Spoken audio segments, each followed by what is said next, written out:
अभिनेते राहुल सोलापूरकरांच्या शिवरायांविषयीच्या वक्तव्याने वाद पेटलेला आहे।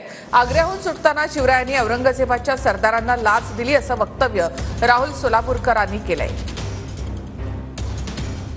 अभिनेते राहुल सोलापूरकर यांनी मुक्काम पोस्ट मनोरंजन या यूट्यूब चॅनलला मुलाखत दिली आहे, ज्यामध्ये सोलापूरकर म्हणतात की पेटारे बेटारे असं काहीच नव्हतं। छत्रपती शिवाजी महाराज चक्क लाच देऊन आग्र्याहून सुटून आले होते। त्यासाठी त्यांनी किती हुंड्या वटवल्या याचे पुरावे देखील आपल्याकडे आहेत। शिवाजी महाराजांनी अगदी औरंगजेबाचा वजीर आणि त्याच्या बायकोला देखील लाच दिली होती। मोहसिन खान की मोईन खान नावाच्या सरदाराकडून सही शिक्क्याचं अधिकृत पत्र महाराजांनी घेतलं होतं। त्याच्याकडून घेतलेला परवाना दाखवून शिवाजी महाराज आग्र्यातून बाहेर पडले। सर्वात शेवटी स्वामी परमानंद 5 हत्ती घेऊन आग्र्यातून बाहेर पडले। त्याचे पुरावे देखील आहेत। परमानंदांकडे देखील परवानगी होती, मात्र सगळा इतिहास गोष्ट स्वरूपात सांगायचं म्हटलं की थोडं रंग भरून सांगावं लागतं। मात्र रंजकता आली की इतिहासाला छेद जातो। अरे काय या लोकांना वेळ लागलाय का काय लागलं? हे कोण? आणि औरंगजेबाला लाच देणार असं ते सांगतात।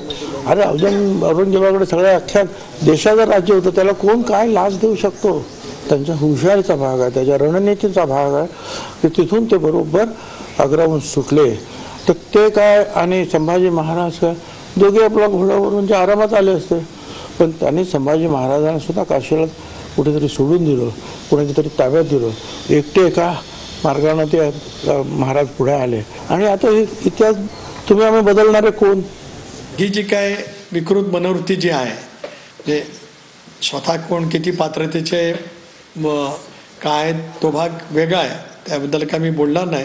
पण छत्रपती शिवरायांच्या बद्दल अशा पैचं जे काय वक्तव्य केलेलं आहे ते सांगतो की अत्यंत निंदनीय आहे। अशा विकृत मनोवृत्ती म्हणतोय मी, व्यक्ती नाही म्हणत, मी मनोवृत्ती म्हणतोय, त्या ठेचून काढणं आवश्यक आहे। छत्रपती शिवरायांच्या बद्दल असं बोलणं महाराष्ट्र काय संबंध देशातला शिवप्रेमी नागरिक कदापि सहन करणार नाही। औरंगजेबानं जे काय ज्या पद्धतीनं महाराजांना कैदेत ठेवलेलं होतं, म्हणजे सिद्दी फौलाद खान हा जो होता तो महाराजांच्या ह्याच्यावर होता, पाहऱ्यावर होता। आग्र्याचं जे सगळं निसटण्याचं जे प्रकरण आहे ते सगळं त्यावेळेच्या समकालीन राजस्थानी कागदपत्रातून, जी डिंगल भाषेतली कागदपत्र आहेत त्याच्यामध्ये आलेलं आहे। आणि ती कागदपत्र जदुनाथ सरकार यांनी खूप वर्षापूर्वी ही प्रकाशित केलेली आहेत की महाराज हे औरंगजेबाच्या त्यात आग्र्याहून निसटले आणि राजगडावर आले।